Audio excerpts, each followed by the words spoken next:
Tô fazendo esse videozinho aqui que eu vi vários tutoriais a respeito do barulho do motor do novo Uno, motor Evo, né? Quando atinge 100, 110 km por hora. O meu tava fazendo esse barulho aí. Então tô trocando a coxinha aqui. Eu mesmo tô trocando. São esses 3 parafusos, mais um parafuso ali, mais esse aqui e esse aqui que tá embaixo da mangueira aqui, ó. Dá pra ver ele ali, ó, de amarelinho, ok? Soltou esses 6 parafusos aqui. Eu removi a mangueira do filtro de ar que tá aqui. Tá vendo? Soltei.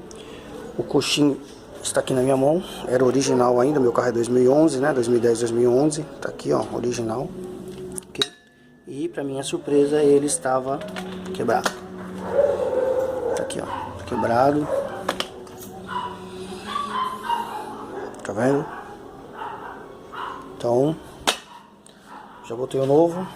O novo tá ali, o mesmo número da peça, ok? Tá ali, ó. Dá pra ver aí? 51, 83, 4103, é isso? É isso.